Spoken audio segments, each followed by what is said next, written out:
Good evening, friends. You know, there's a famous line in Rudyard Kipling's Kim, where Kim keeps saying, "Who is Kim? Who is Kim?" And I feel exactly that way when several times a year I say, "Good evening, I'm Homi Bhabha, director of the Mahindra Center."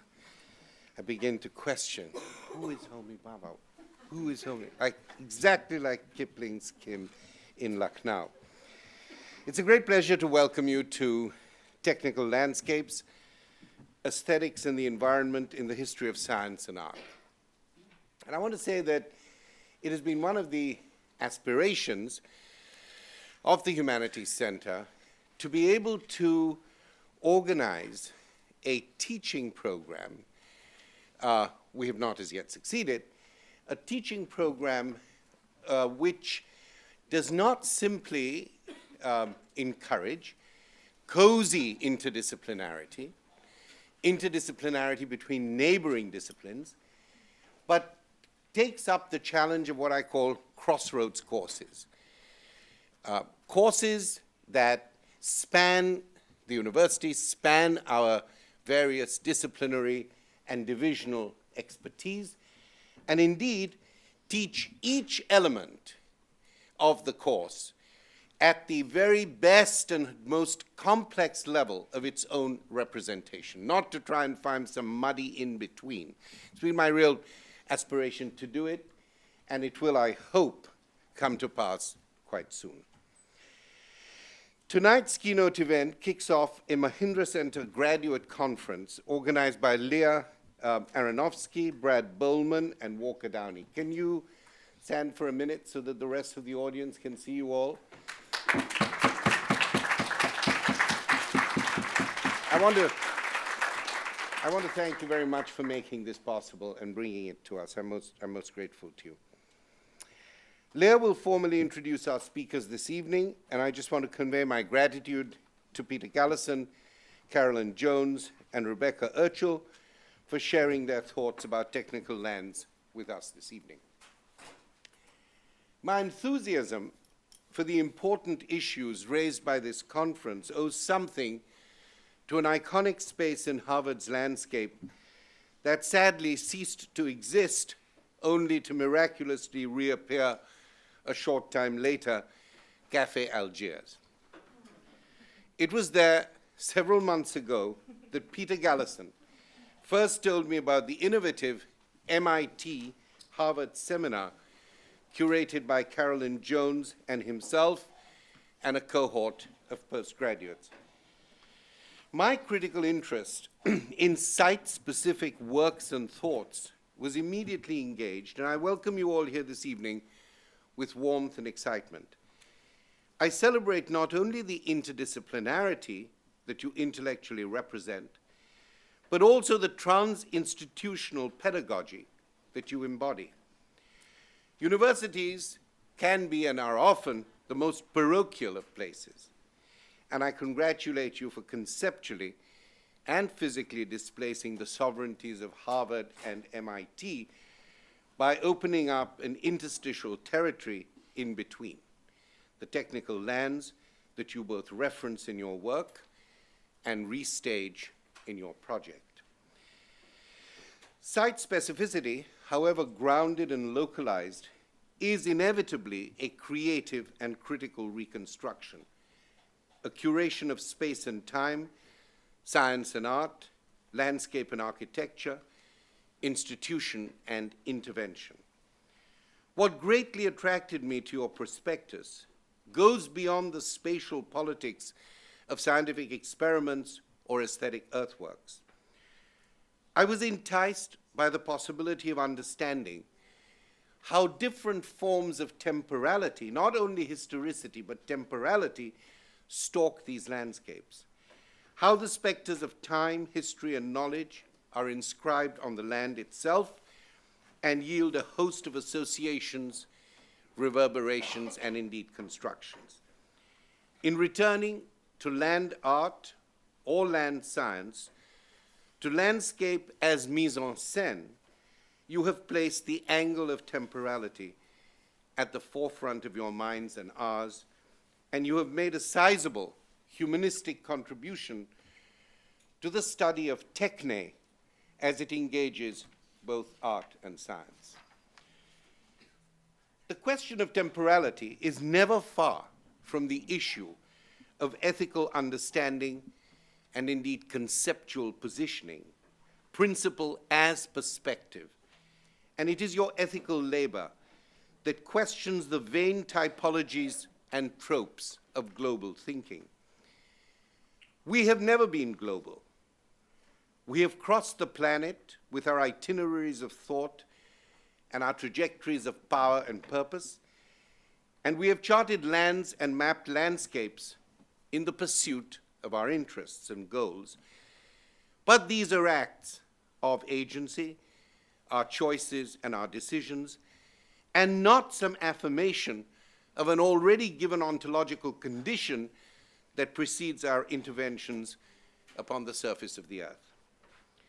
It is your interest in the poesis of landscapes, landscapes as a mode of making science and acting, of making art and acting, that made your proposal so distinctive and made our decision to support your conference so easy.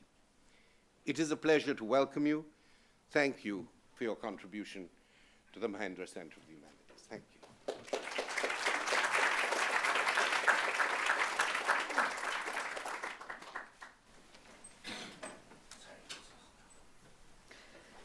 Good evening.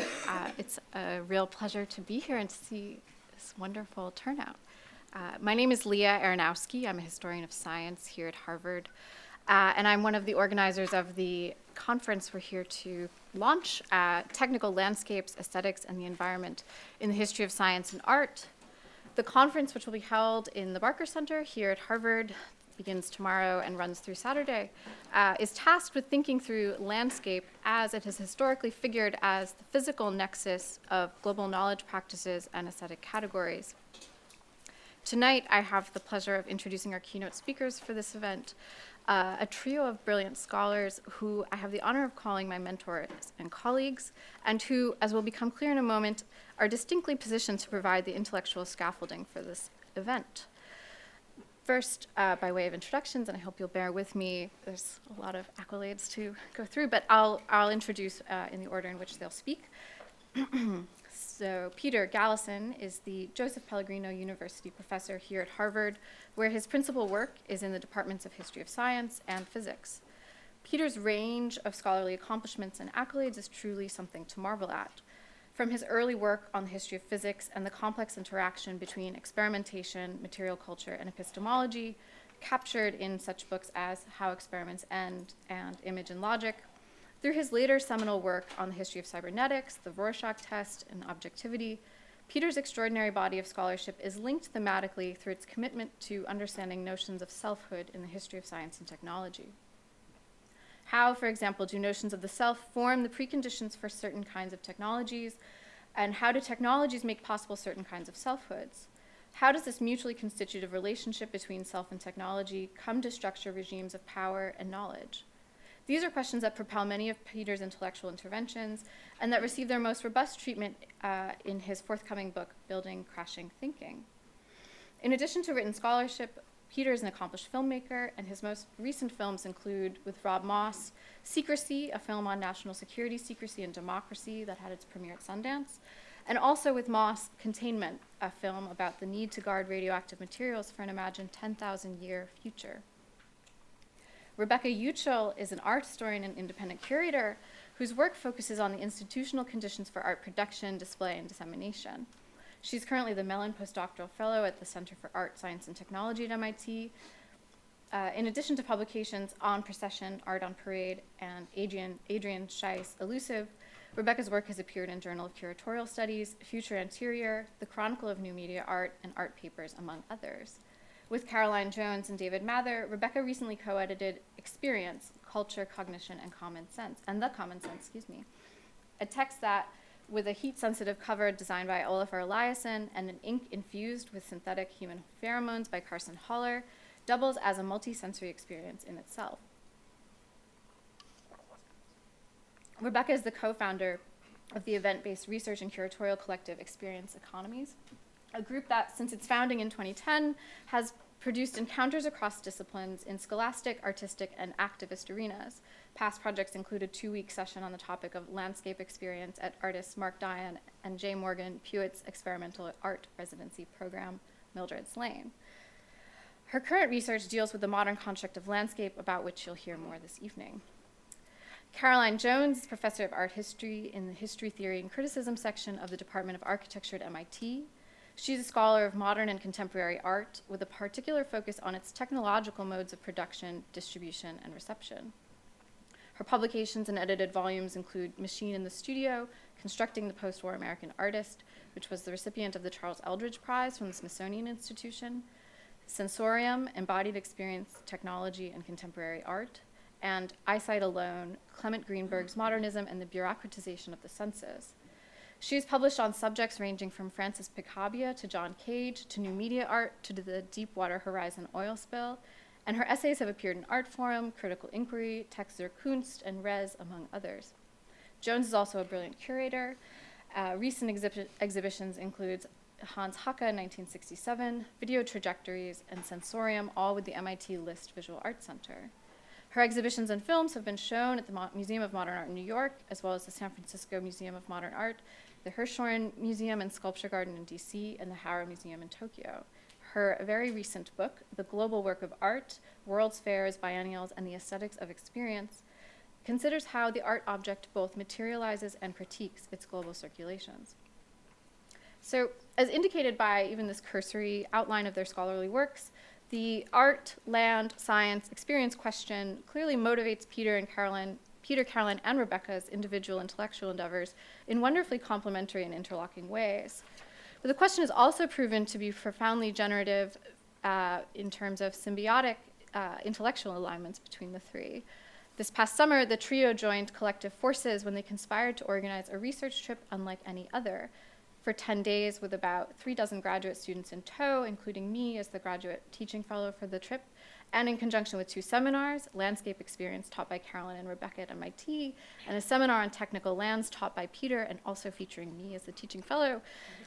The group made a sojourn to the American West, driving across the desert to visit key land art and nuclear history sites. For all involved, the phenomenological experiences in the field profoundly altered how we approach our scholarship, affording occasion, for example, to interrogate seemingly straightforward categories like sight, scale, and vastness. In the talks this evening, you'll hear more about the pedagogical schemes behind the trip, as well as the scholarly interventions and concerns that the trip served to deepen and amplify. Peter's talk, which draws from his forthcoming book, Wastelands and Wilderness, Technical Lands, will frame the theoretical notion of technical lands, a concept he has pioneered. He will also outline his vision for graduate education beyond the classroom. Rebecca will address the use of the ideation of the, quote, viewshed in contemporary land art and land conservation with reference to longer histories of territorial claims made with recourse to producing the look of so-called nature. Caroline will discuss how the long-deferred experience of visiting these land art sites last summer radically recast her understanding of landscape, capital L landscape, as something exceedingly difficult to escape, as in brought in the head and imposed on the void constructed on, in, and as the American Southwest by Anglo-Americans in 3 centuries. Collectively, these talks will provide the orienting conceptual, methodological, and pedagogical agenda for the conference that we're here to inaugurate this evening. And so with that, I couldn't be more thrilled to invite you all to join me in welcoming Peter Galison.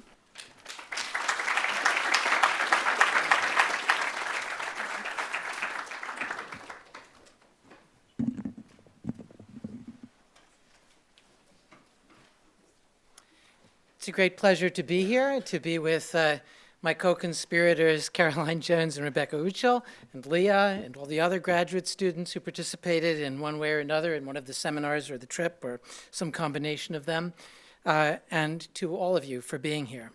Thank you to the graduate students for organizing this whole conference, which is a great thrill for me to participate in, and I'm glad to be here.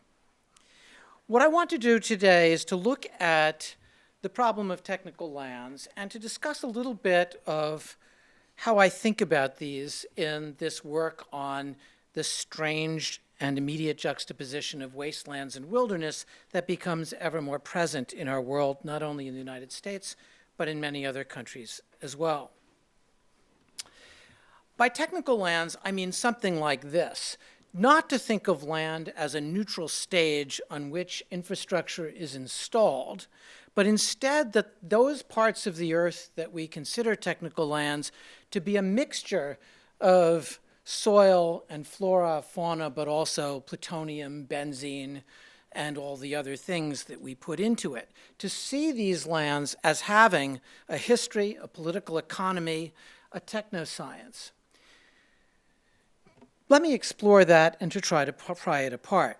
In general, my work as a whole is focused on the sort of immediate juxtaposition of abstract and concrete things, not the slow ascension through a kind of platonic, stepwise mounting up from the very concrete to the perfectly abstract, not a kind of application that descends from the heavens of the abstract down through science to the engineering, to factories, to the everyday life, but instead to see those moments of confluence of the abstract and the concrete. By that I mean things like how relativity and relativistic time hits directly on the idea of train time and map time, the kind of work that Poincaré and Einstein did together, did separately, but together formed the relativistic notion of time and coordinated time in the early 20th century. Or to look at concepts like secrecy, surveillance, and censorship with their political and even psychic dimensions as being associated with the everyday practice of blacking out, whiting out, cutting out bits and pieces of newspapers, telegrams, and letters. I'm interested in the way an abstract category, normative category covering so much of the sciences and social sciences, objectivity, is actually tied to the long history of a particular brand of image making in which we try ever more to minimize human intervention. So when I come to the question of lands, and my interest has been mainly through nuclear lands, through nuclear waste, as Leah mentioned, Rob Moss and I made this film, Containment, and I've got a book called Wastelands and Wilderness, but I want to know how the land itself has been reshaped in this way. And I've been enormously impressed by three bodies of literature and how they might be thought of together. One are the lands of geographical and environmental history, where people like Cronin in Nature's Metropolis and in his many other works look at the ideas of how the contingent facts of political economic development shaped and funneled the geography of the Midwest towards Chicago shipping soybeans and cattle through roads and railroads to the slaughterhouses and shipping transshipment points of Chicago. Or to look at how Richard Wright's remarkable book, Railroaded, and his many, many other contributions, looked at the way the Transcontinental Railroad and all that was associated with it was not the result of some visionary destination for America, but rather the particular short-term profits of finance and construction costs, which they were able to pass on to the government, and in fact added to an immense amount of land that they were deeded. But technical lands also borrow in this geographical and environmental history from, in short, a kind of focus in history on contingency, that things aren't the way they always had to be, that there were choices made at points that we can look at and understand, understanding our present condition as they come out of these historical moments. Political economy, in short, shapes terrain, and we can understand the history of that political economy in its shaping of our land all around us. The second domain, and here I've learned a tremendous amount from the landscape architects, and including Sonia and Charles here, but also through the increased attention that landscape architects and the other branches of architecture have paid, moving away from the purity of a monumental building or an English garden towards the everyday, sometimes repellent aspects of our environment, suburban sprawls and infrastructure, garbage dumps, airports, the infrastructure that has reshaped our environment, that those too can be considered part of the built environment, demand our attention, and teaches us a great deal as we deliberately try to shape aspects of our environment or to reshape them. One of the exhibits, the huge exhibit that I was enormously impressed by at the GSD on airports comes to mind. Then there are people like the photographer Richard Misrach and Kate Orff, architect, who begin to map out here the flow of the Mississippi down through Louisiana, and to map it out in terms of the substances that are produced, dumped, that saturate the land, that are buried in underground repositories, and to understand how they fit into the larger economy: alcohol, ethoxylates, polypropylene, caustic soda, sulfur, and that these form another kind of map of our world, technical in a certain sense, but that can be visualized, can be given a name and an address, as Brecht often emphasized. So in cross-section, one of their remarkable images shows the oil repositories in which oil is put back into the ground as a standing reserve for American energy. But it's not just that. There are repositories of benzene and all sorts of things underneath. But technical lands seen through the vast range of architectural concerns, in the sense that I'm interested in them in this technical, as they bear on technical lands, sees land as buildable, workable, renewable, perhaps idealistically, built environments as imposing, as finite, as sacred, as defiled, and understanding that deliberate modification of land as it forms part of landscape architecture and its allied disciplines is a second dimension of literature that I find tremendously helpful to think with. The third is my primary home field, the lands of science and technology studies, where, for example, understanding the history of nuclear testing, nuclear power, and many other industries, but those two in particular have been the focus of my interest.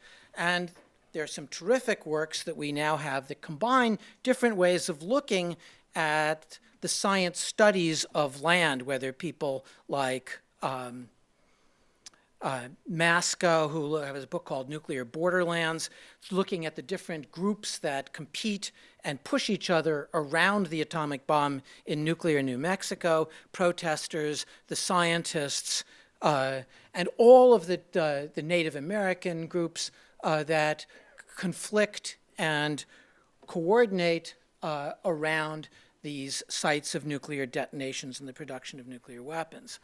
Gabriel Hecht's work on mining, in which it throws up this question of what actually are these lands and how different it is, for instance, to mine uranium in Europe, where it falls under the category of the nuclear, a whole different regime of safety, regulations, monitoring, and so on, and the same mining of the same materials in Africa, where it's not nuclear. So it's just another branch of mineralogical mining.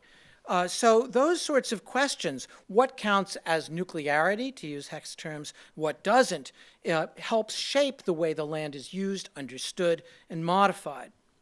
If you put them together, Masco, Hecht, Adriana Petrina, whose work on Chernobyl I find so striking, she looks at the way citizens at that moment of transition from the Soviet Union out of its socialist communist structure began to disintegrate, and the safety net of social institutions began to fall apart. In its place came a fascination or an urgent need to identify yourself with respect to how much radiation you had absorbed from the Chernobyl accident.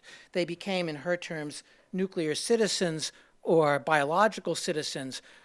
And these themes of nuclearity, of biological citizenship, of hypersecurity around Los Alamos and the nuclear domain are all connected and restructure these lands in particular ways. These are ways in which science and technology studies have begun to reconceptualize land itself.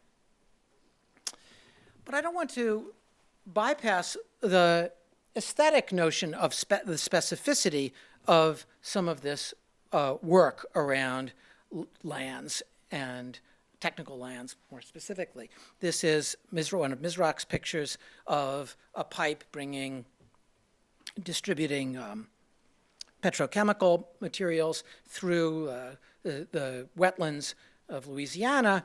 And when asked about this, he said about the relationship between the political and the aesthetic, he said the aesthetic for him was a vehicle or a way of drawing attention to certain lands in ways that would bring them into attention and to make a politics of those lands possible. In short, I see the specificity and materiality of lands as having three great advantages. One is that they give us a kind of pedagogical opportunity by bringing things home, by saying nuclear waste isn't an abstraction, it's located in these tanks with these million gallons of sludge in them or distributed in this way, or these towns are covered with cesium-137 in this way. But it also is an avenue that makes possible political intervention and action if we know what these lands are, where they are, and what they're like. And finally, there's an aesthetic dimension of understanding this sudden juxtaposition, as I've referred to it, of materiality and abstraction. So, and now I'm going to deform Heidegger in various ways. I'm not a Heidegger scholar, but there's something like this going on in Heidegger. Heidegger with a cross through it the way he puts a cross through Sein. So Heidegger has a relationship between earth, which is something physical, and the metaphorical framing or conceptual preconditions for that understanding that he identifies under the term sky. And this, in a sense, this is a version of this abstract concrete relationship or abstract concreteness or concrete abstraction that interests me. Sometimes that's made quite explicit, for instance, in the remarkable work of Walter de Maria, lightning fields, where the ground is connected to the sky through these poles, these lightning poles, these several hundred brushed steel lightning rods. And in their presence, one feels this connection, which he very much wanted to draw attention to, between sky and land. And there is something infused in this remarkable piece of land art of a kind of spiritual materialism that I find absolutely riveting.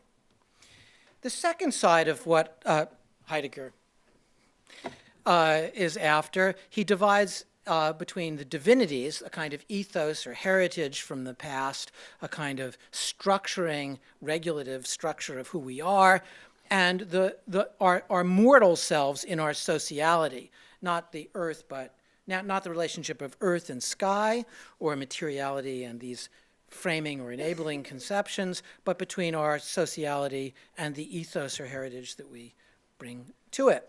And together he calls these things the fourfold. And I think that might be useful to us in various ways. Here's what I have in mind.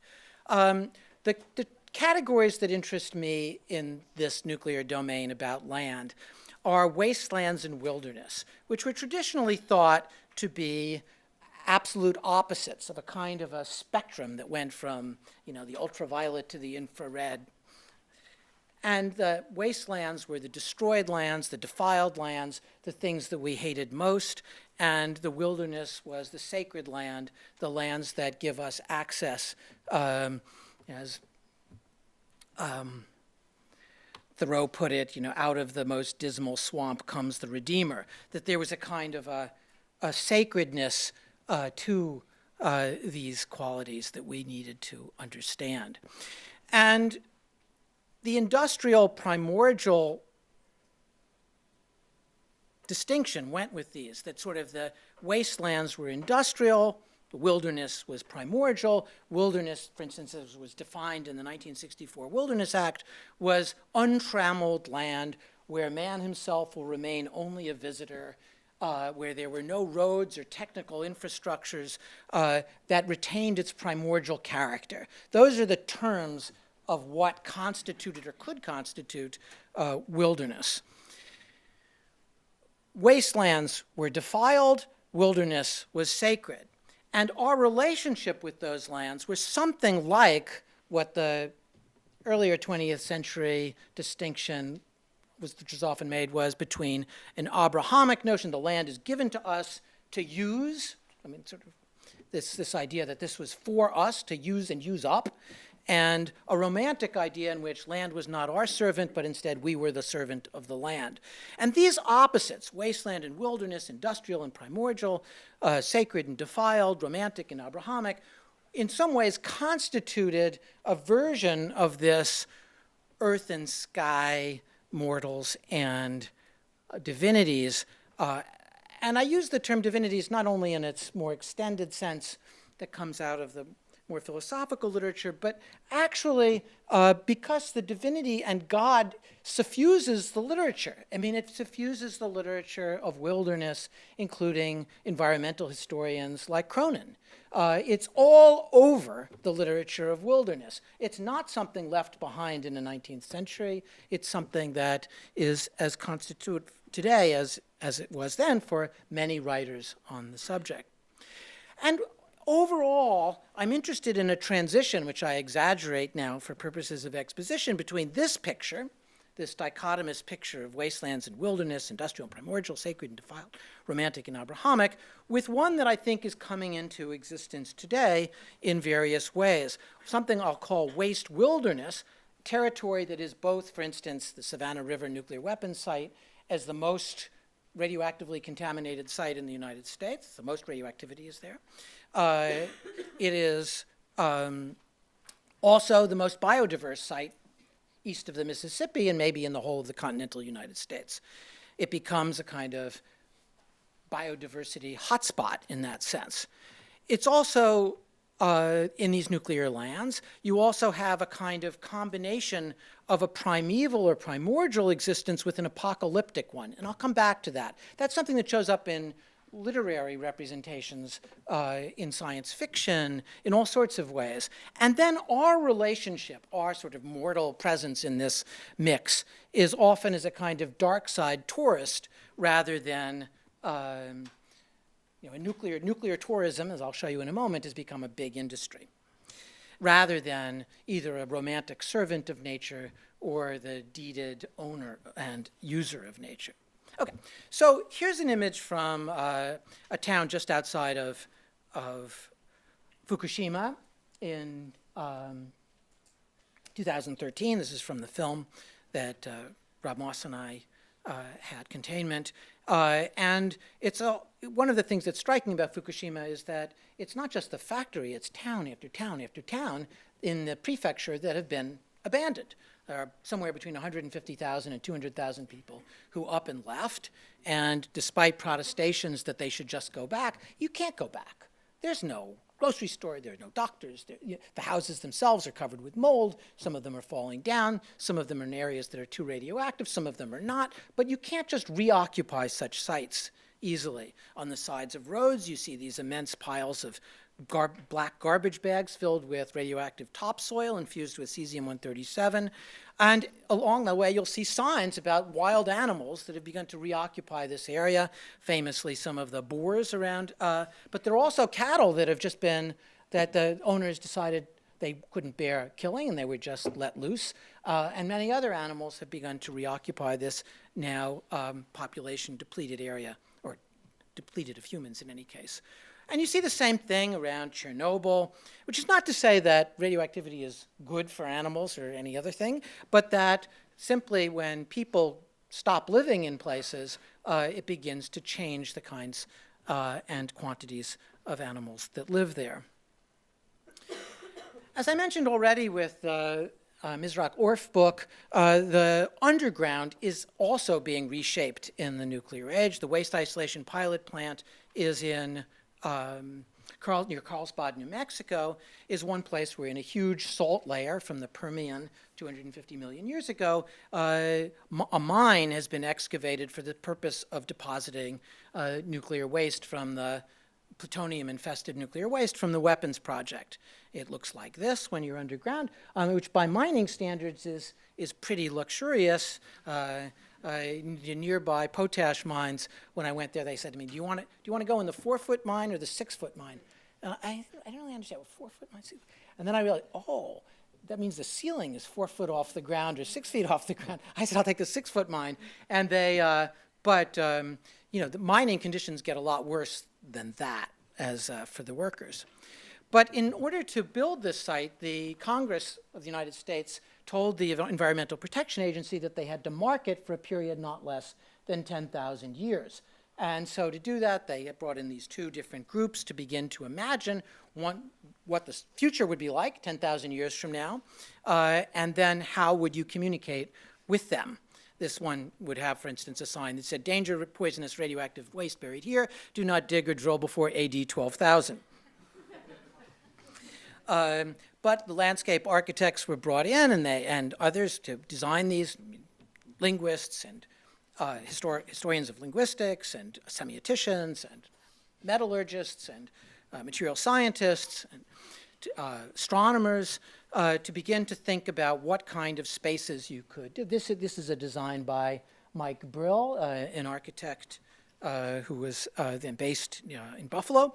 This is called Spike Field, which was designed to communicate that something underground, this was, first of all, human-made, second, not a good place, and that something had happened, and that something had happened underground. So these spikes would emerge from the ground and convey a kind of visceral sense of unease and that you wouldn't want to be here. This was spikes bursting through grid. The grid was supposed to be a Cartesian reference to rationality and the spikes that something had gone sour in that enterprise.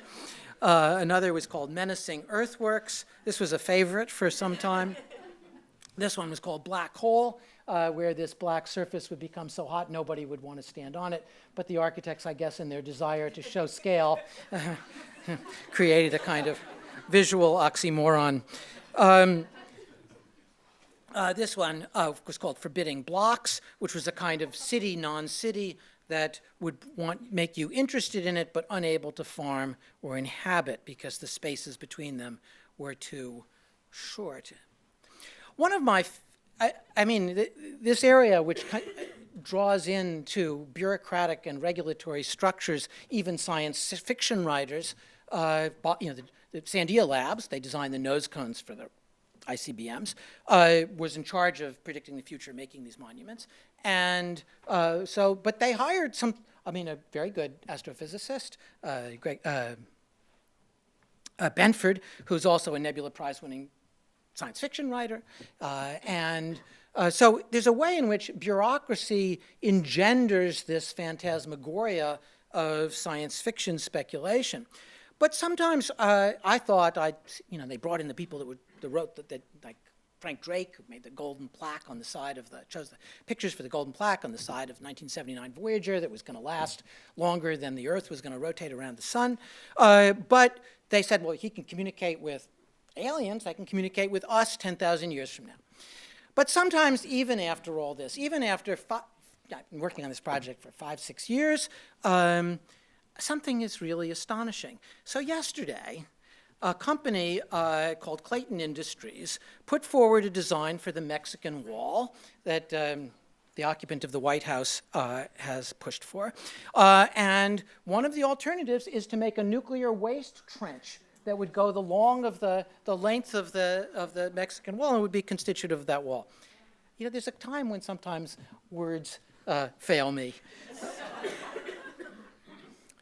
One of the places that we went on our expedition in the graduate education beyond the classroom was the White Sands Missile Range, which is immense. It's 100 miles north to south and 60 miles east to west.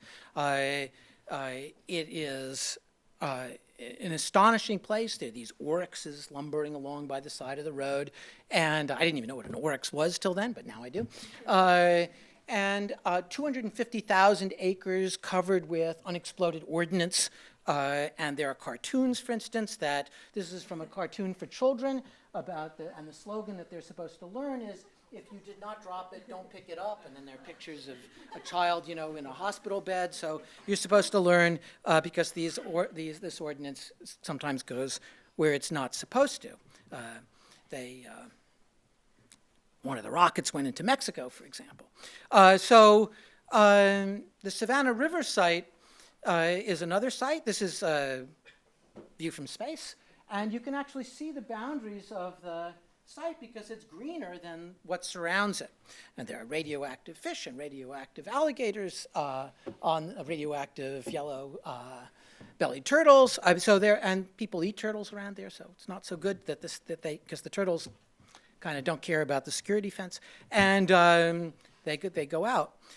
There's also this, as I mentioned, a growing nuclear tourism industry. The Bikini, where much of the nuclear testing post-war took place, has a nuclear fleet that you can dive. The slogan is, you've heard about the way things used to be, that's what it's like here. And it's a combination of primordial aquatic life with nuclear bomb exploded and sunk aircraft carriers and battleships from the United States and from Japan. The Trinity site, another place we went on this trip. This is a little blonde tourist visiting the place of the first plutonium bomb explosion from the Manhattan Project.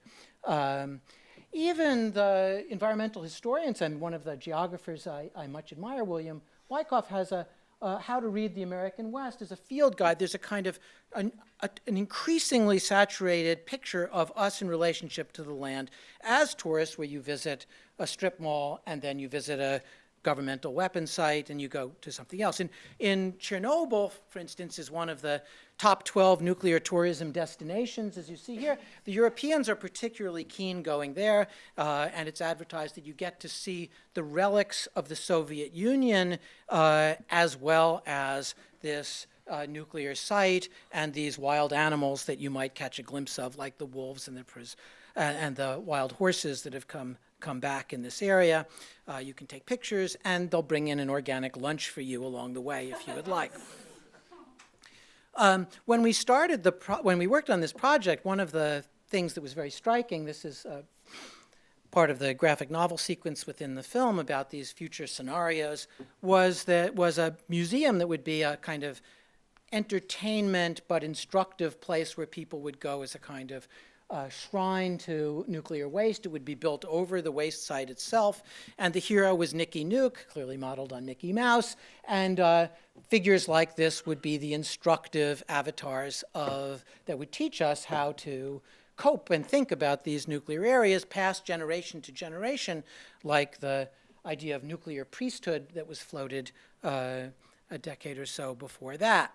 But in a way, though this was made in 1989, 1990, it anticipated to a certain degree the decorative charm of the Chernobyl Museum in Kiev, where you can see the suits that people wore. It's a kind of shrine, but also entertainment center for both paying homage to the bravery of the workers who fought, and some of whom died, some 30 or so died, in fighting the fires at Chernobyl, but also to bring people in through a kind of entertainment complex. And even Fukushima, as now people have begun to speculate about making a kind of memory park, amusement park, that would cover these lands. So one has in these lands, these technical lands, it seems to me, something that's constantly oscillating between the sites of sanctity and defilement, of homage and memory, of practical disposal, of talk about renewing and cleaning, of remediating these lands, of bringing them back, of sweeping the clock face clean. These are all expressions in this area. The cleanup of the American nuclear weapons complex will cost between $300 and $500 billion. The Manhattan Project cost, in current dollars, about $25 billion. So cleaning up the mess of the Cold War, where the United States and the Soviet Union each built about 60 or 70,000 nuclear weapons, will cost many, many times more than the weapons projects themselves, than the original weapons projects themselves. Trillions of dollars have been spent on building and maintaining the weapons. But these are not going to happen in many countries in the world, and these lands are essentially permanent legacies of what we have done, and how we think of them, and how we think of the experience of nature, of wilderness, of biodiversity. These categories that we hold sometimes as opposites may come together in strange ways, many of which we have not even yet anticipated. Thank you.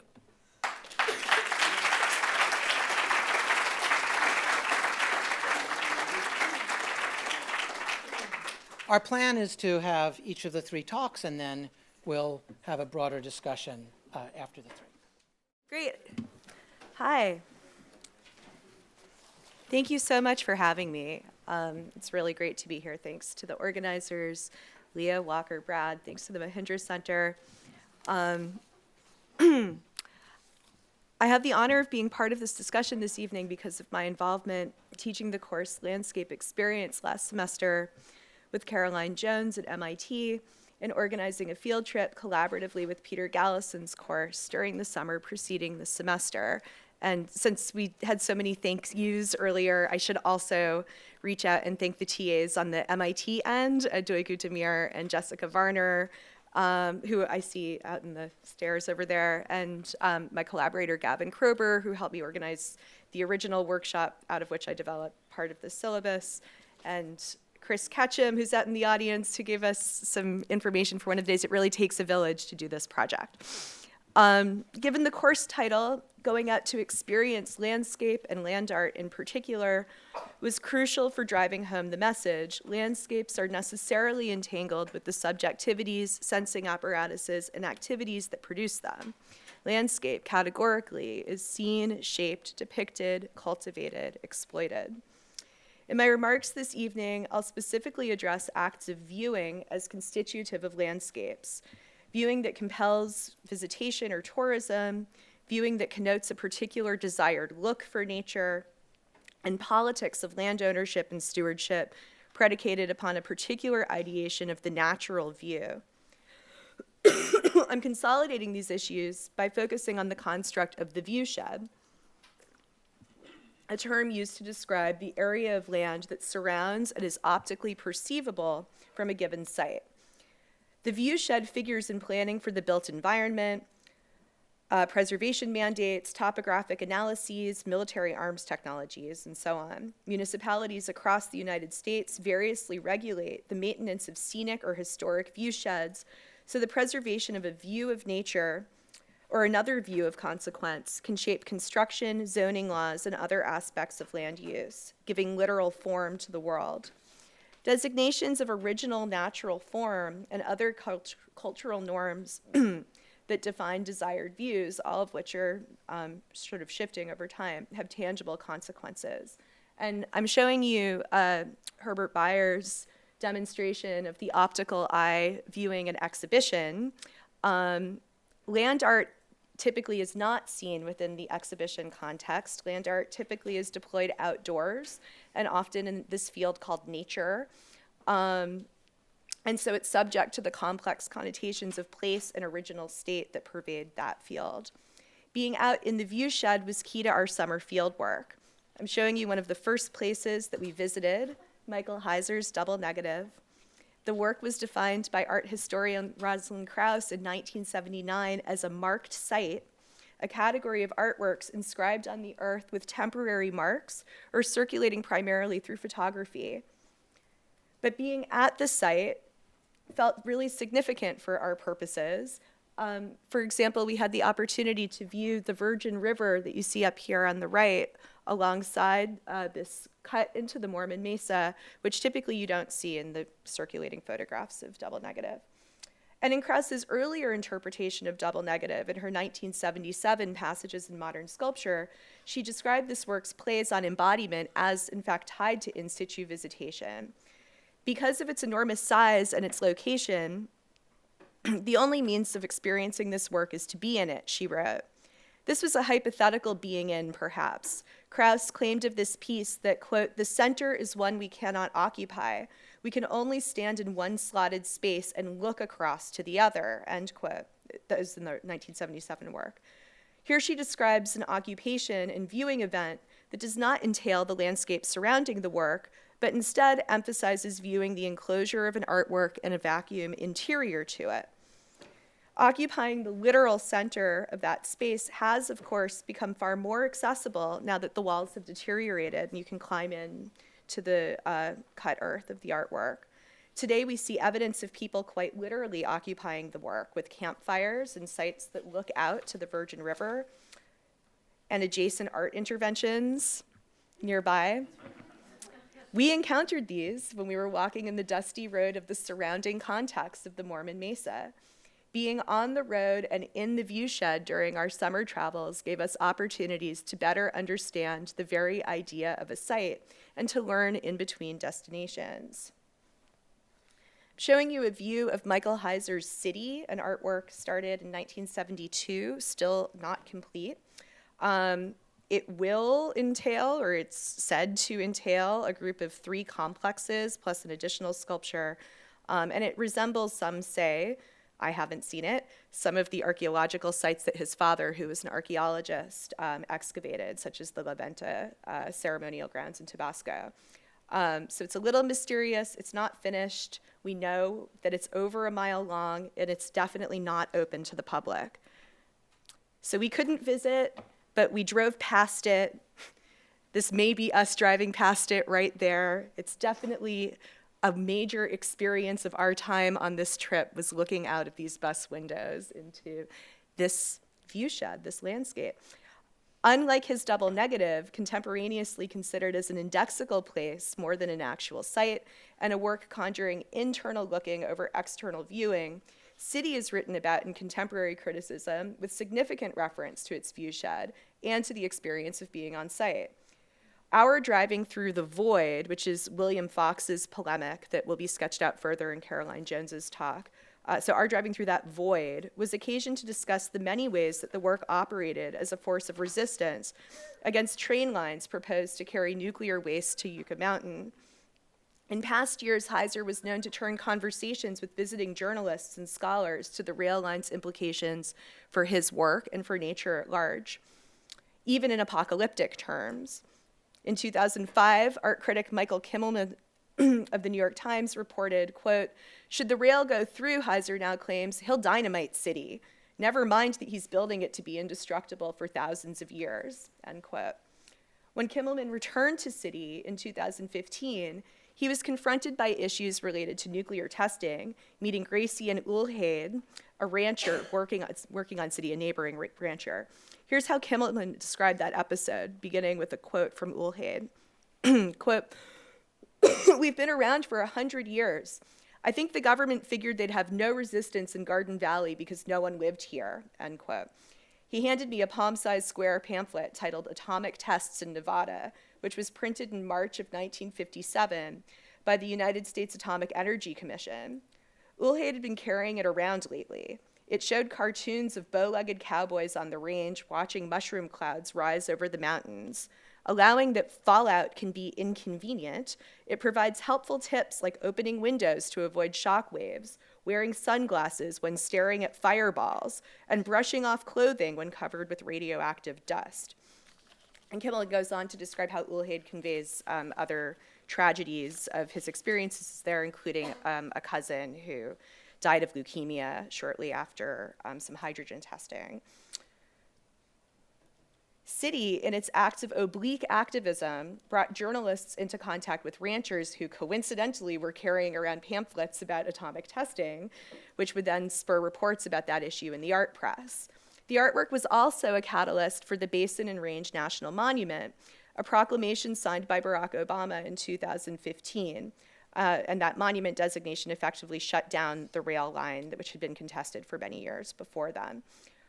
Longtime Heiser advocate Michael Govan described convincing Senator Harry Reid to support the proclamation based on the impact of the artwork on him. The act also protected petroglyphs, historic mining structures, and a series of caves. Under the Antiquities Act, an act that was signed into law by Theodore Roosevelt to preserve cultural and historical sites, initially Native American, quote-unquote, prehistoric sites and artifacts, it was the preservation of cities' viewshed that made it part of the campaign to protect the over 700,000 acres surrounding Heiser's mile-and-a-half-long site, which is an area roughly the size of Rhode Island. The viewshed, of course, has always figured into this work. This is Heiser's patron and gallerist, Virginia Dwan, visiting the site in 1972. These are stills from a film that she shot there where she shoots a full panorama of the site, which is mostly not built space. But there is this dog that enters the frame and kind of hangs out there, which is cool. The Antiquities Act typically confines allowable protectable areas to, quote, the smallest area compatible with proper care and management of the objects to be protected, end quote. Given that the artwork is on private property and thus not in need of government protection against development, it is understanding the viewable land surrounding the work to be imperative to the work that provides justification for cities' high-profile inclusion in the proclamation. Govan linked the artwork and its surrounding landscape in his LA Times statement celebrating the proclamation.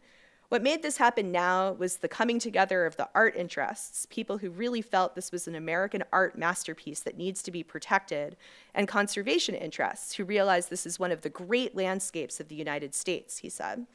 Critics of the proclamation, the Nevada Association of Counties specifically, issued a white paper noting, contrastingly, that as a contemporary work of art, city may not yet constitute a resource of scientific or historic interest. So here, defining a landscape and preserving its natural look supported an artwork for those so privileged to be able to visit it, but no jealousy here, benefited an ecosystem and did away with a contested nuclear waste housing plan. So maybe the good guys won, arguably, but the United States' national history of thinking about what nature looks like and what's allowed to exist and how it should be maintained is, of course, a little more complex and contested than that. One of the earliest protected parklands, Yosemite, was encountered by the white members of the Mariposa Battalion as they sought to root the Awanichi Native Americans from their homeland. The physician Lafayette Bunel, who's a member of that original group, is credited for naming Yosemite after what he thought was the name of the Awanichi. Those subsequent campaigns to preserve the park were predicated upon ideations of keeping an original or untouched nature. Dr. Bunel, at least, acknowledged the influence of the original maintainers, describing the Indians as, quote, nature's landscape gardeners in an unpublished article for Century Magazine, in which he also noted that their maintenance of the land gave, quote, the appearance of a well-kept park.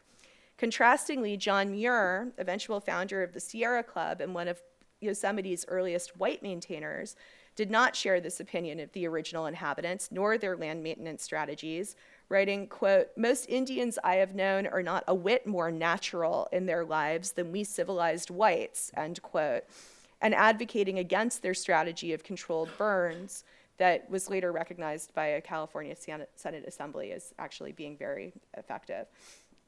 Muir, however, believed in protection through exclusion, and this is argued by Mark Dowdy and many others. And he also endorsed military intervention to rid the park of the unwanted inhabitants.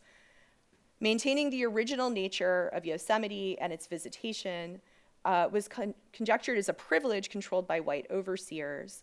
Native Americans were invited to live on the land after it was established as a national park, but this was always understood as a right that could be revoked. The Sierra Club voted to sustain white-only visiting policies until 1920. And the parks continue to be primarily spaces for white tourism today. There's an article about this in last month's Truth Out. 80% of visitors to national parks, which are public lands, are white. And this is the case notwithstanding Abraham Lincoln's having established the grant to protect Yosemite as a public trust for resort and recreation in 1864 in the middle of the Civil War, in a context which was intended to promote freedom and national citizenry. Frederick Law Olmsted, president of the Yosemite Board of Park Commissioners, called it a political duty to offer great public grounds for the enjoyment of the people. As tourism expanded in Yosemite, he specifically recommended laws to prevent construction on the land, to protect against anything that would, quote, obscure, distort, or detract from the dignity of the scenery. By limiting the kinds of occupants and activities that could occur on this public land, Olmsted hoped to preserve an original look without obstruction. Just over a century later, the artist Robert Smithson called Olmsted the first earthwork artist. His Central Park for Smithson operated much like his own artworks. Smithson wrote that his works were best cited in, quote, sites that have been disrupted by industry, reckless urbanization, or nature's own devastation. On the other hand, Yosemite was already a wilderness upon Olmsted's arrival there, Smithson wrote. And he's using there this idea of wilderness that, as it's expressed in the 1964 Wilderness Act, where it's defined as a place that is, quote, untrammeled by man, where man is a visitor who does not remain. Yosemite cannot express an untouched vision of nature without human influence at this point, Smithson notes. He calls it, quote, more like an urbanized wilderness with its electrical outlets for campers and its clotheslines hung between the pines, end quote. Evidence of tourism and evidence of humans overall undo the authenticity of nature. Although now, I wrote that critically, but now that you've shown me all of these like Fukushima wasteland sites without human inhabitants that have been great for ecology, maybe I'm convinced of that. At any rate, in this ideation, to have evidence of humans makes it no longer authentically natural. It's precisely this kind of philosophical hierarchy of what gets to shape or occupy a place in the name of nature that was justification for the removal of Seneca Village, one of the first Black communities in Manhattan, for the first landscape public park in the nation, Olmsted's Central Park. While this picturesque landscape was championed as a prestige-raising incorporation of nature in the developing city,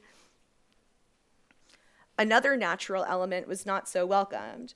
As Catherine McNear writes in Taming Manhattan, the urban agrarian piggeries south of the park were an affront to the upper-class visitors to Olmsted's idealized pastoral garden. She explains, when Frederick Law Olmsted took his first tour of the park in 1856, he complained that the low grounds were steeped in the overflow and mash of pigsties, slaughterhouses, and bone-boiling works, and the stench was sickening. The swine and their odors would have to go. The Board of Commissioners of Central Park removed the piggeries from the park in 1857. Catherine McNear's Taming Manhattan is a great book, highly recommended. So some kinds of nature are acceptable and some are not, and these can be established through vision as well as other senses like smell, the affront to the olfactory sense. I'm already over my time, so I'll just finish up by saying that today calls to maintain the look of nature are deployed to define, are being deployed to define the creation and use of spaces, both artistic and utilitarian. I'm showing you an image of Spiral Jetty in its conservation some years ago by Francesca Esme, conservator. Local preservationists in Utah for many years fought against the development of oil fields near Spiral Jetty on the basis of how it would destroy the view. But I also think it's interesting to note that the preservation mandate for the jetty, at least when Francesca was for many years the conservator there, is actually one of documenting what it looks like. So it's not actually a material reparation of any sort. It's simply documenting the view. And just another note, also around the border, I just find it interesting to note that right now one of the main objections against building the border wall in Big Bend National Park is being staged on its visual as well as its ecological grounds. So the conservationists there note on the one hand that it's going to destroy this idea of a unified cross-national boundary park that would have been better suited to incorporate the formerly native grizzly bear, for example, but also that it's going to interrupt the best view in Texas. It's a quote that's circulated in advocacy for the park. In conclusion, I want to quickly allude to Dennis Cosgrove and Stephen Daniels, who called landscape a cultural image, one with its own iconography that reflects and demonstrates a cultural sensibility. How we define our desired viewsheds will have tangible consequence on how we claim and build the worlds that we live in. Naming and understanding these desires conscientiously is important, as we are always in the viewshed of something. Thank you.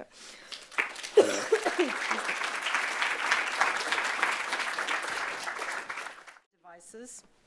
All right, so some thoughts about the necessity of actually being there. I want to begin with a nested history.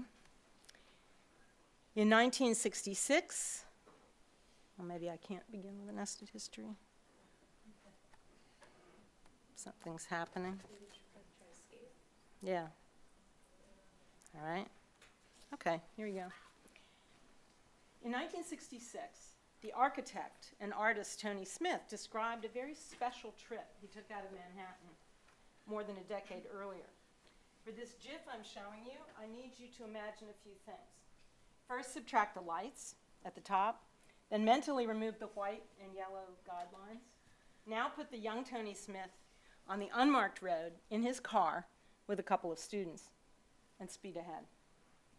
As Smith told his interviewer, when I was teaching at Cooper Union in the first year or two of the 50s, someone told me how I could get on the unfinished New Jersey Turnpike.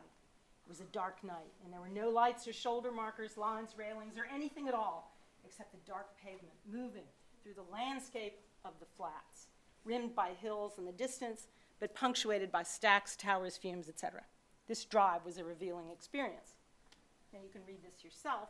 I want to just pull out a few more, magnificent phrases. It couldn't be called a work of art, but it did something art had never done. Once you saw it, most paintings look pretty pictorial after that. Can I put this on you? Yeah, sure. There's no way you can frame it. You just have to experience it. I can hold that. Okay. Artificial landscape without cultural precedent. Okay, so hang on to that thought. It all began to dawn on me. So Smith's comments had an immediate effect on the New York art world. His story horrified the followers of Clement Greenberg, who had plumped for medium specificity and argued that the most important medium, painting, was for eyesight alone. What are you doing in a car? Like it has nothing to do with this model. Michael Fried, in particular, railed at the durational aspects of Smith's aesthetic. He stigmatized Smith's experience as theatrical and serving something despicable he called objecthood. This was posed against the ethically desirable function of art to transcend any consciousness of objects, time, and the body through what Fried celebrated as presentness. But if Smith's drive appalled formalists such as Greenberg and Fried, the narrative of that tractless drive galvanized younger artists.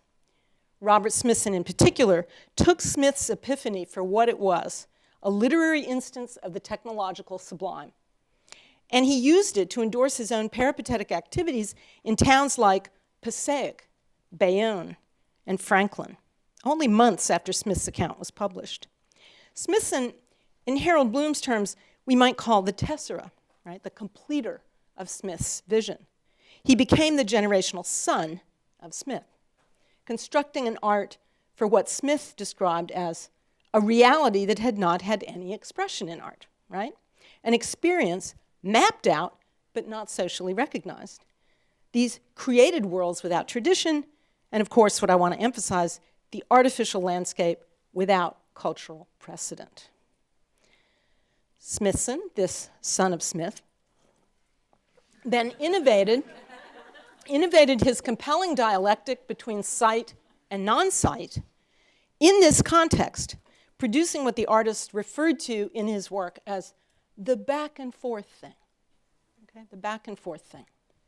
Finally, it was this conceptually driven, rigorous peripatesis that folds me into this history, captivating me when I was turning my dissertation into a book.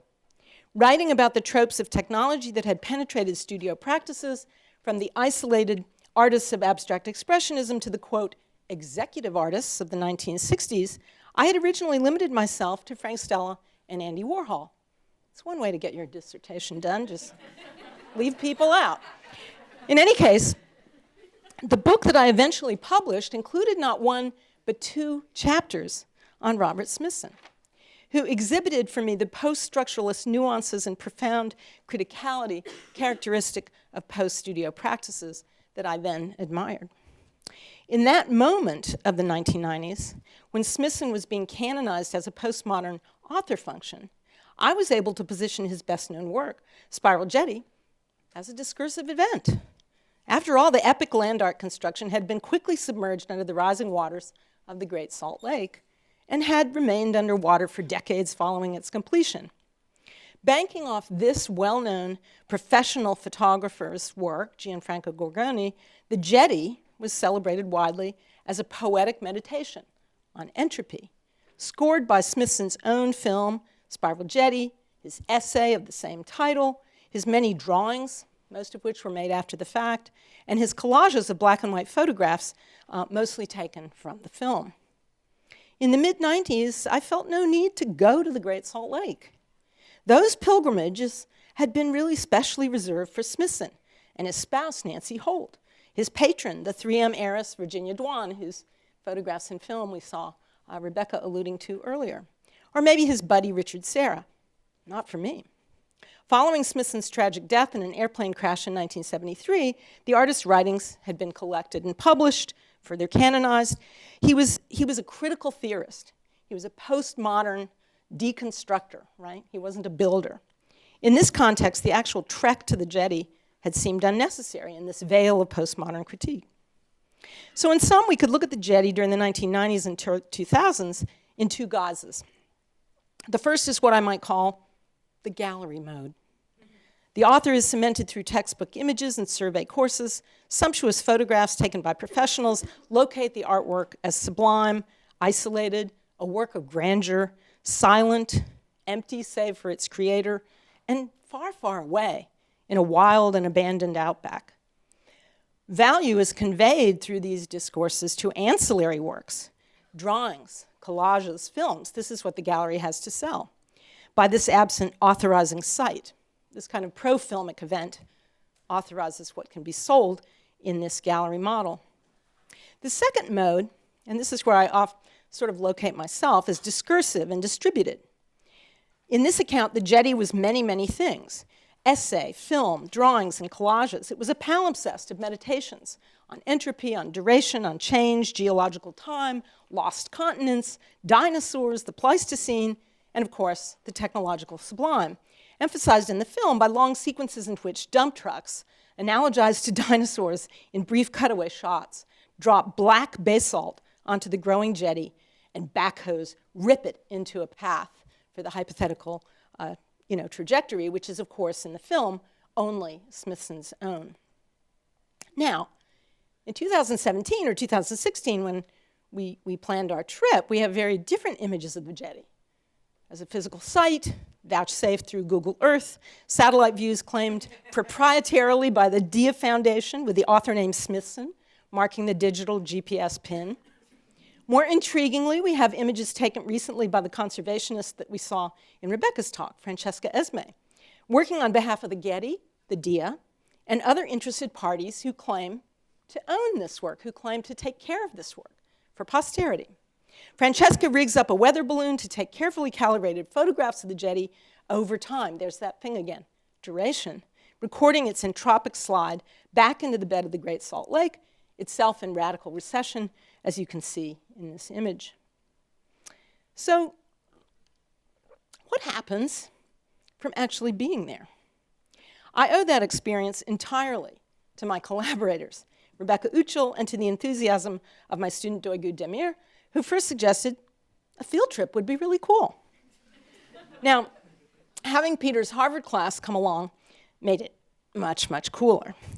The jetty was only one of the land artworks on our itinerary, and being there was important for all the non-sublime reasons. Our bus chuffing away in the parking lot, the air conditioning keeping the driver cool, right? Along with several other noisy vehicles, the withdrawal of water from around the rocks, the disappointment of that ecological situation, which eliminated the jetty as a constrained path, right? With no water, just take the shortcut, right? It was important for us as intellectuals and historians to understand the massive distance between this disheveled sand-strewn walkway and the spiraling jetty with red salt water and the red salt reef that Smithson had initially imagined.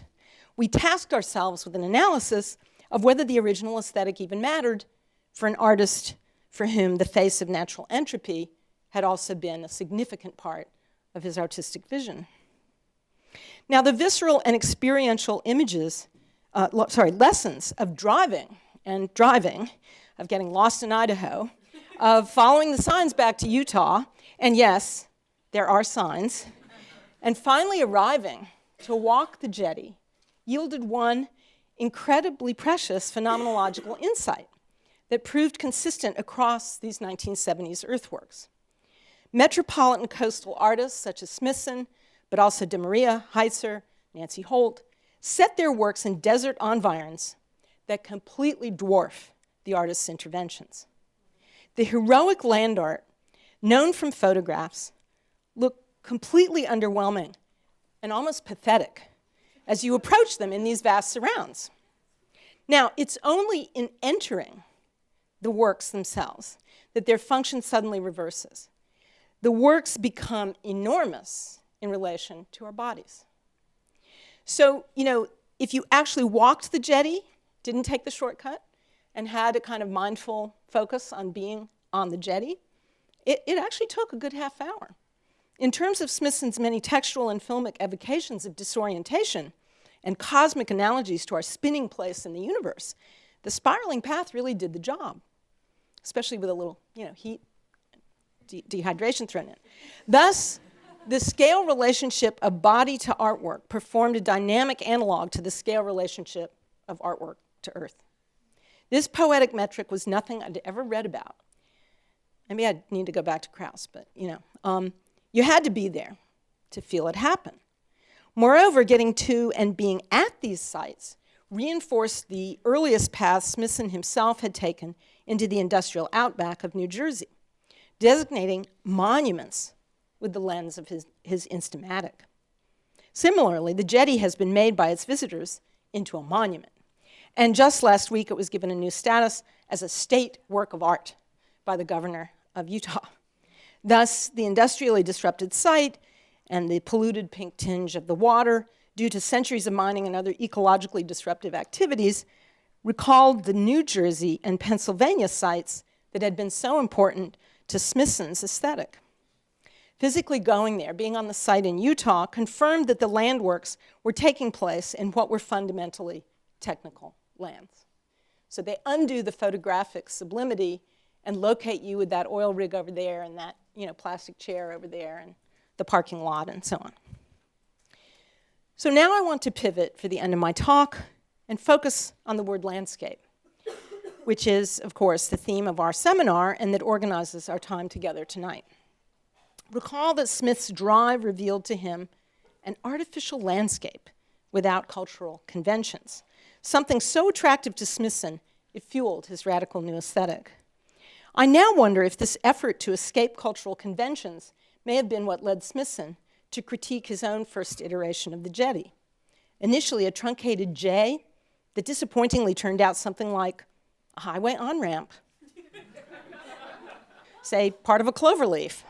As sociologist Fernando Dominguez-Rubio has beautifully excavated in this newly published drawing, Smithson drew over the J form after it had been completed, refashioning it in his mind and abandoning it in favor of a much more fully looping spiral that we now know. He had to pay the crew an extra $3,000 to redo this original form. These artificial landscapes position technologies of post-war industrial development as newly aesthetic. So interestingly, I find the on-ramp possibility more intriguing than Smithson did. Roads, dynamite, dump trucks, bulldozers, partnered by helicopters, 16-millimeter film crews, photographers, heiresses, these were all part of the mix originally. The frequency with which the artist of these works is shown embedded in the vast cuts and paths in these high vantage photographs, indicating distance, visual mastery, scale, suggests my conclusion. Put bluntly, Tony Smith's phrase, artificial landscapes, is redundant. I want to argue, along with Rebecca, along with Peter, that landscape, as opposed to land or earth, is always already born of artifice.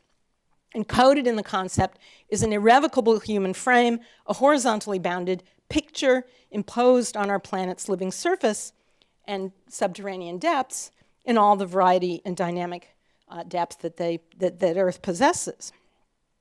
Perhaps there's no need to press this point. Europeans had centuries to perfect their preferences for the distant prospect, framed from a high vantage point, bracketed by staffage, bordering elements of trees, humans, and animals whose sizes give scale and indicate distance. British geographer J. Appleton read such views as incredibly universal indications of humans' evolved preferences for prospects and refuges in their habitats. I love this stuff. Preferences confirmed as Homo sapiens shifted from an arboreal existence to the savanna, looking for the prospect, looking for the refuge. Now, less hilariously normative, art historian Svetlana Alpers celebrated the specificity of Northern Renaissance views in her book, The Art of Describing, celebrating works like this Vermeer view of Delft from 1660. Whatever your approach to the concept, whether it's an evolutionary, inevitability or a specifically local cultural invention, I want you to begin to hear landscape as a haunted term. There's no such thing as landscape on Earth. It is always a visualized image on page, canvas, or somewhere in our heads. It preexists our speaking the word. If Tony Smith was escaping from the overwrought cultures of 50s New York to that, quote, landscape without cultural precedent that he imagined experiencing on the unmarked turnpike, I want to argue by contrast that landscape is nothing but cultural precedent. This is my final revelation about the land art we physically encountered in the Southwest.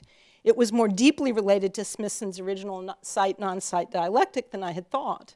Viewing the non-site, that is, the bin and photographs on display in the gallery, was always an acknowledgement of the place of extraction, the site you weren't at. But that site was neither mythologized either. Going to it would reveal the gaps from which the non-site material had been removed, further reinforcing the perpetual displacement of land into landscape, into culture. Of course, these relations are driven by capital, and as in the first bourgeois states in which landscape paintings arose, in this regard it was telling that we began our trip with a BLM map and concluded it in the same way.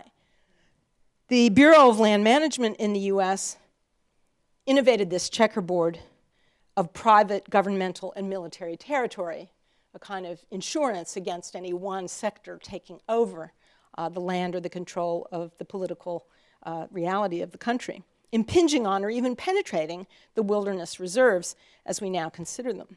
We were introduced to one of these in the critical curatorial displays of the marvelous Center for Land Use Interpretation on our first morning in Utah, and concluded our field trip looking at another one in Donald Judd's ranch management office in Marfa, Texas. The fantasized void that I'm just going to allude to with that one word, you should just read Fox on the void of the Southwest as it was imagined by these Eastern or West Coast artists. So the fantasized void of the great high deserts of the Southwest that had so attracted these metropolitan artists was in fact entirely surveyed, already chopped into administrative units for operations of extraction, mining, oil drilling, or biomass farmed in the salty brine of the Great Salt Lake. Smithson, of course, liked this conflicted status, but also flirted with erasing it through discourses of the sublime. Entropy was his great out, as he imagined the hubris of humans eventually becoming just another layer of rubble in the great geological strata of Earth's tectonic plates. In conclusion, I want to look at the bricklayers, a detail of the bricklayers from the top edge of Peter Bruegel's related view of humanity's entropic fate. As the bricklayers build out into thin air, brick by brick, a view of the thinly sketched figures stop to view the prospect, to think about the refuge. Erudite Dutch viewers might recall the etymology of landschap and its Old English, Germanic, and Norse variations, landskip, landskap, and landskap. All of these bear traces of the Saxon suffix schaffen, to make, to do, to accomplish, right? Bricklayers build out of earth and onto land, digging up the clay, baking it into human forms, building their landscapes of artifice. But what I like even better, what's even stranger, is what happens to Landskip once the modernizing English get a hold of it. No longer implying actions taken on earth, the concept is now purely an image of those actions. From the 1656 Glossographia by Englishman Thomas Blount, we have an astonishingly prescient definition of Landskip. And what I want to emphasize here is the final word. All that which in a picture is not of the body or argument thereof is Landskip, parergon, or bywork. Landscape, then, has never been a neutral term.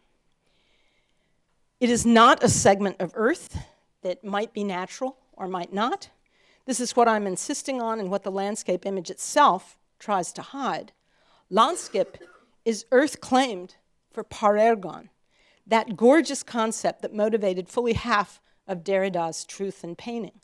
Par as something adjacent to or outside the work. Ergon, the work. The parergon is always outside, but indispensable to the work's comprehension. Landscape, then, evolved out of ideas of working the earth to become the conceptual supplement that designates the working as art. I quote Derrida's pithy summary. These questions of matter, of the frame, of the limit between inside and outside must, somewhere in the margins, be constituted together. That place of constitution in my argument is landscape, and it should be clear by now that its hold on us is extensive, if not complete. Smithson's gift of the professional photographer's image of the jetty to its primary contractor, bulldozer operator Bob Phillips, acknowledges that while Phillips may have been intimate with the work, or ergon, Smithson has the artistic prerogative of locating the parergon, the landscape, as work of art. In the end, I have to admit, there's no escaping the scape, unless it be to return to earth as unseeing mortal dust, marking the end of representation as such. Landscape is how our instrumental relationship to earth propagates itself, and we cannot think earth without it. Thank you.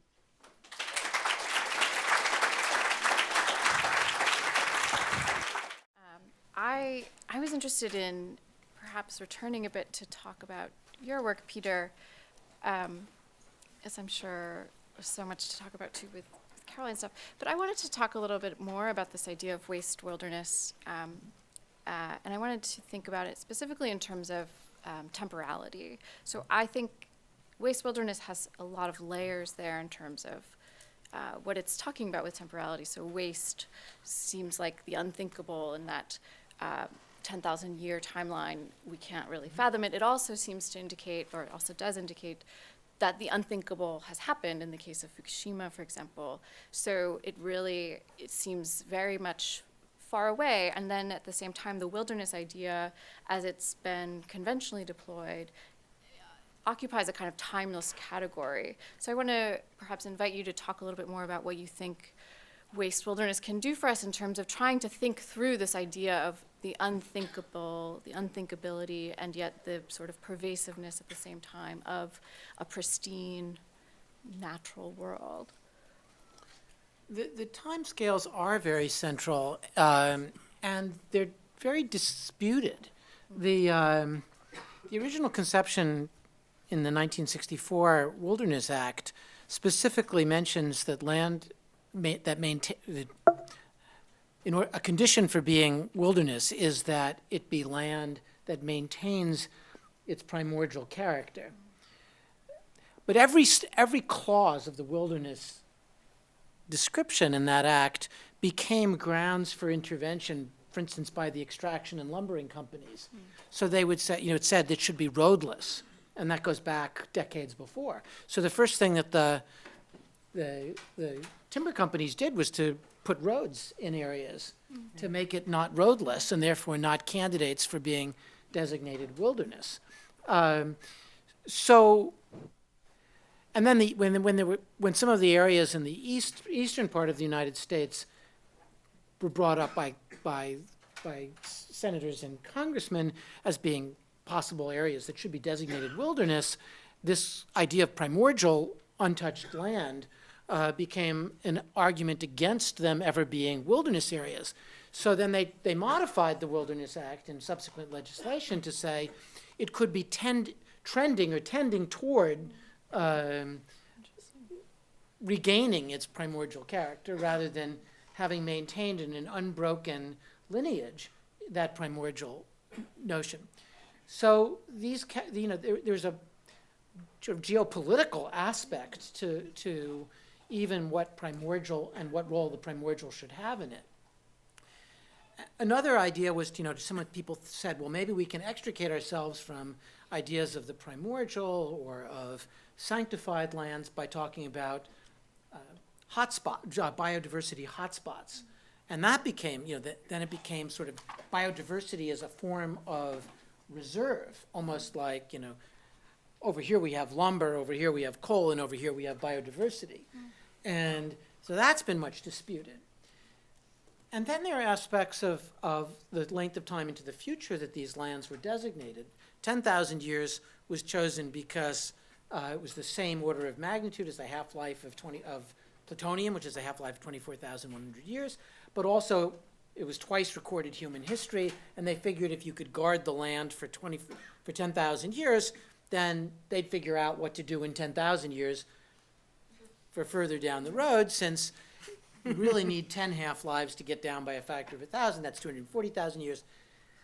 You're really off to the races. And in fact, when Yucca Mountain was discussed, the National Academy of Sciences said, another one of these remarkable moments, they said, look, if you calculate what happens to the plutonium, it actually, first of all, it decays into uranium-235, which has a half-life of millions of years. And secondly, the peak radiation dose that could be expected by someone living near Yucca would actually peak around 350 to 400,000 years in the future. So they set the limit at 1 million years. Now, 1 million years ago, we weren't us. I mean, we weren't Homo sapiens sapiens. So you could he's some kind of antecedent species, in the Homo ergaster category. 1 million years from now, there's like zero chance we're going to be Homo sapiens sapiens.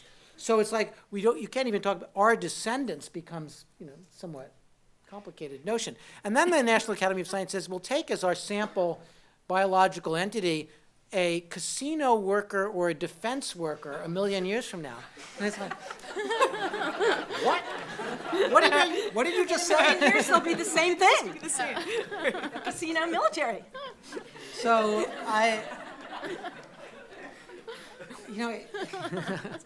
there's a point where you just don't know how to continue. But so I think the time scale is regulatory. It involves, you're talking, 10,000, even 10,000 years ago. Stonehenge was 4,000 years in the future. Stonehenge was science fiction far. 10,000 years ago, you would have to write a science fiction writer. I imagine stones in a circle. I mean, it would be, that was really, and we're going to lug these multi-ton stones across, after the invention of the wheel. So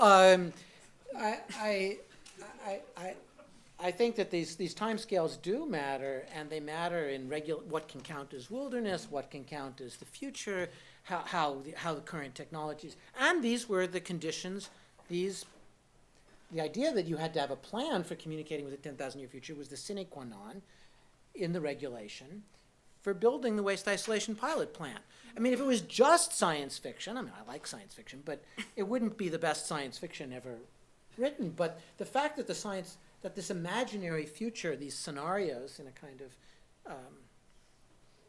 in the nuclear tradition, the kind of apocalyptic tradition of imagining nuclear exchanges. Herman Kahn and others who imagined the sort of Rand, a nuclear bomb goes off at Frankfurt on Main Air Force Base, what does the United States do? Those kind of futures became the model for this talk about thinking the unthinkable is a Cold War term about nuclear war scenarios. And during the Fukushima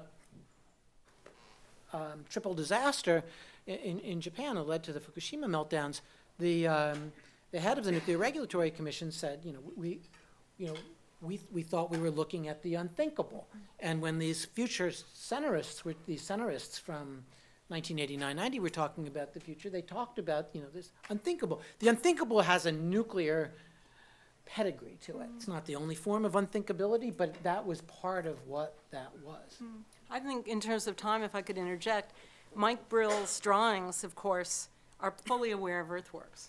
And an artist like Smithson was entranced with the Pleistocene. I mean, he couldn't wait to be 10,000 years past humans, 10,000 years before humans. It was just humans that were painful to him, So I think Brill picked up on that sort of archaeology, he wrote about ruins, Smithson wrote about ruins in reverse, futures in reverse, And Heitzer too, right? It's interesting. Right.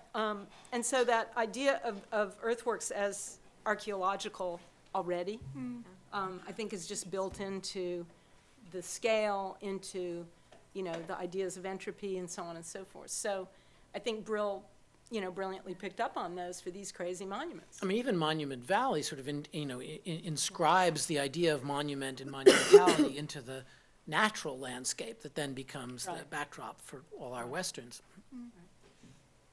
Monuments all the way down.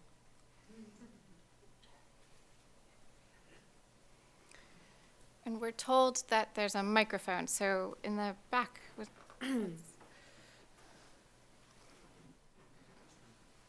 Hi. Thanks for all of your presentations from different perspectives. I was wondering, is this on? Yeah, I can I hear was you. wondering if you could speak a little bit to the different ways that the sites that you covered were represented, and how I was particularly interested in how the Smithson land art installation was experienced phenomenologically versus in its former representation in art magazines, and how today film is a medium that allows us to perhaps understand the technological imprints and inscriptions on the land. And I was wondering if you could kind of discuss maybe amongst each other to that point of the various forms of representation of the wild, the technical wilds. Yeah, I mean, I think we all touched on that. I mean, that's sort of central to some of the research that each of us does in our different ways, in our different domains.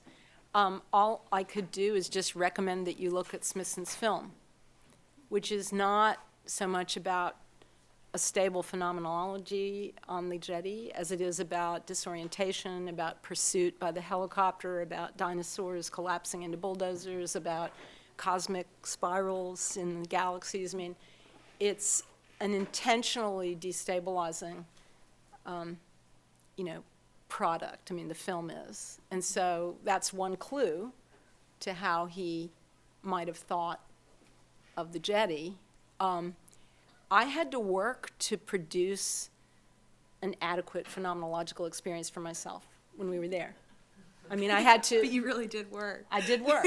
I had to apprentice myself to it. I had to ignore all the fun the students were having at the edge of the Salt Lake, which they made a beeline for. I had to, so it was my duty as a pilgrim, to preserve some sort of relationship to this artist's intention. It was a very religious project, right, which I completely acknowledge and recognize. So I don't think there is a phenomenology. Yeah, I'll just add, I took the shortcut, but it was also my second visit to the jetty. But I think that this notion of the presence, of being there in presence, is obviously one of the conceits of earthworks, as they're purveyed now, right? So in the 70s, I completely concur with Caroline that Smithson can point to a site and a non-site, and the non-site can just sort of suggest some place that's not here. It's almost completely unspecific. Like, you're told that these rocks came from that place, or you see an image of something. Given a map, but it's all cut there's up. There's a map sometimes. But, the Yucatan, like, where is that? I mean, so sometimes these places like Krauss, like Owens, like others, like Krimp rather, in their time were written about in this sort of, well, it's that place out there, out in the land sort of way. And were even purchased, by some of their collectors, sight unseen. Whereas now that's not the case. I mean, Philip Leiter's article that I showed, the sort of what some have called like gonzo art journalism, his What I Did on My Summer Vacation article, where he talks about going out with Joan Jonas and Richard Serra and, the car breaking down on the side of the road, on their way to the Heiser work. That's kind of unique for its time, but I think you're right that now it's sort of one of the last vestiges of something that you might desire to actually go do in person rather than virtually. And a lot of these sites really carefully control photography and But there are probably Pokemon figures out there. I think right. I think the balance of virtuality, of discursivity, of documentation and pilgrimage is still completely fraught and open for theorization. Thank you all for 3 really fantastic talks. So Peter, I'm really fascinated and disturbed by this figure of the nuclear tourist or the dark side visitor, and the images from Chernobyl are really, really striking and unsettling. And in those photos, Next year's field trip. Next year's field trip. The dark tourist. Yeah. The demonstrated in those photos is sort of the visual draw seems to be laid bare, and that there's an impulse not only within this nuclear tourism but within photography. People setting cameras on decaying Rust Belt sites, and people just drawn to a very specific type of contemporary ruin. There's a visual language to it. You have rust, you have sort of blackened metal, peeling paint, and that's exactly what Chernobyl offers. And what's sort of troubling and very confounding about these waste wilderness sites is that they completely subvert that purely visual expectation. And at these sites, the sort of radiation doesn't have visual presence. It's sub-visual. It's literally underground. So I guess 2 questions are: do you see this breed of nuclear tourists being attracted to these sites that are lush and vegetal and not sort of pronounced in their ruinedness? And I'm just I'm struck by just the way that these just totally elude the visual as a sort of reliable index of what they are. We can't see this radiation. So has there been any discussion of sort of harnessing a broader sensorium and dealing with these sites? I mean, what's interesting about the Brill drawing with the large black square is that it's not relying purely on the visual. It's this is cause physical pain when stepped on. Mm-hmm. Well, a couple of things. It's a very interesting question or set of questions. One is that there's now a pretty robust body of scholarship on the history of tourism. And one side of that is about this theme of what they call dark tourism, which turns out, when you look into it, actually goes back all the way through the history of tourism, full stop. It's not like there was this tourism just in general, and then suddenly it took a turn towards disaster tourism.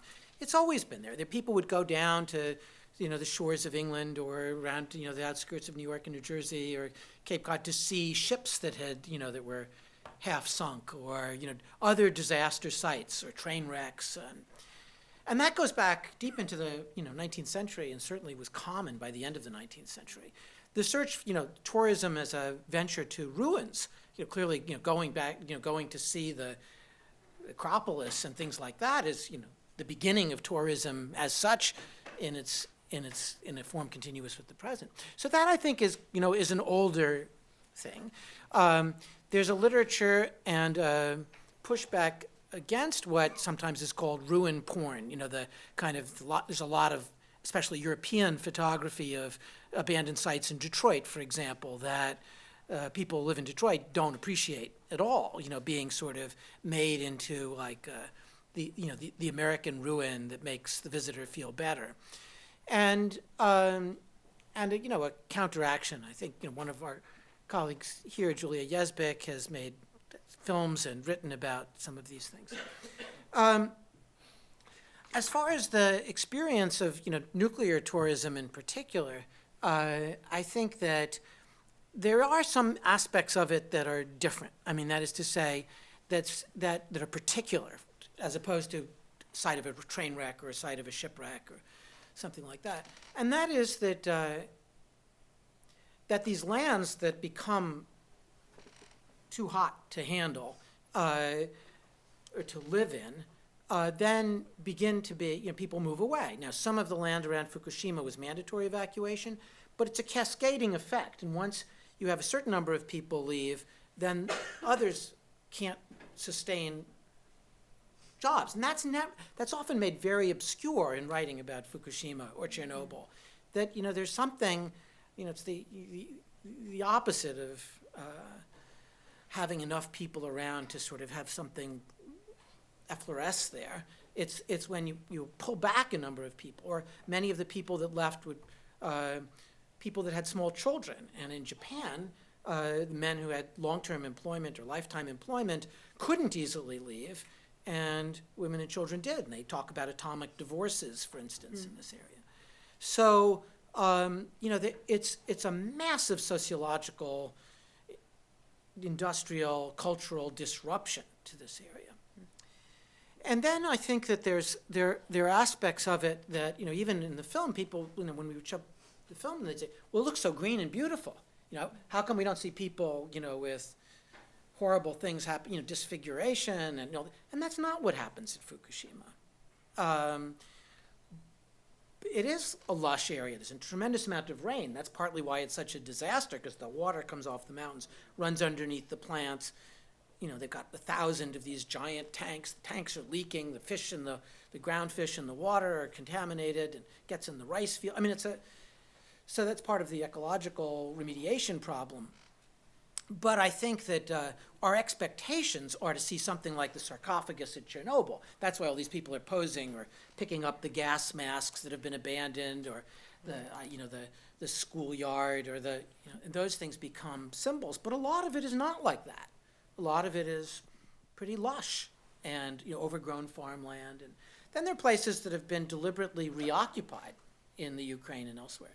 So where the earlier disasters like the Kushtum disaster, where a nuclear waste tank exploded, and people were pushed back to live there, to farm those lands, to live in that. So there's a lot of different kinds of experience in these areas, and the tourism follows differently in these different zones. But now the Trinity site is open 2 days a year, and there are these caravans of tourists and festive events that take place there. There's a lot of tourism to Hiroshima, for instance, is organized around the fact that it was a nuclear bomb city. So it's a weird and highly composite experience. And then there are people that romanticize the fact that there's animals have come back and say, oh, look, it really couldn't have been so bad. Look, there are these wild boars. So how bad could it be?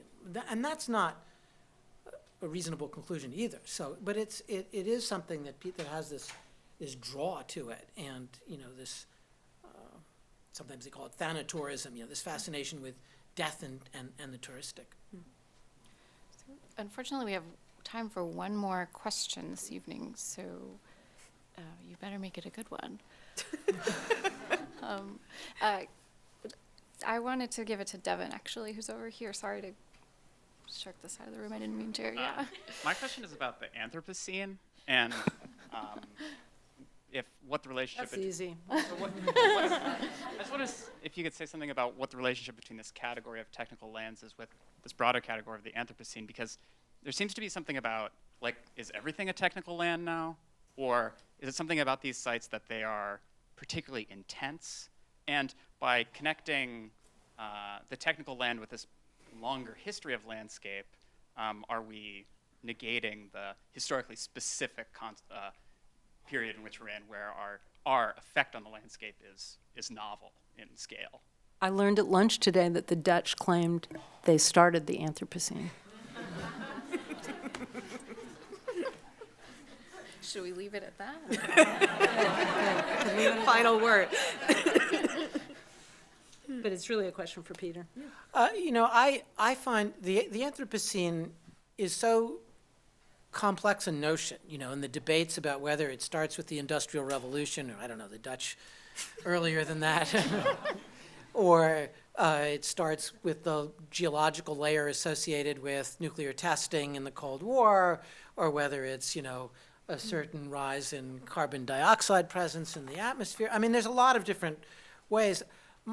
I tend, in a way, my interest in technical lands is more specific, more local, because I can't, I find myself lost in the abstractions of the Anthropocene as a category and how to periodize it and the politics of that periodization, and not to deny the importance of thinking about global climate change, but to think about lands that specifically have been altered in a major and localizable way, where we can understand it in its historicity and its political economy, and not at such a large scale that one's talking about the entirety of human history from 1600 to the present, but rather to be able to say, these are technical lands that are associated with the petrochemical industry as it developed in this period, and this is the nuclear sites, and this is how it affects us. They're not the same effect on us. How do we think about that? How do we think about time in these different sites? How do we think about responsibility? And I think, in a way, at a political level, thinking about things like nuclear lands or petrochemical lands, while vast as a problem, is still within the tractable, imaginable, in our political remit.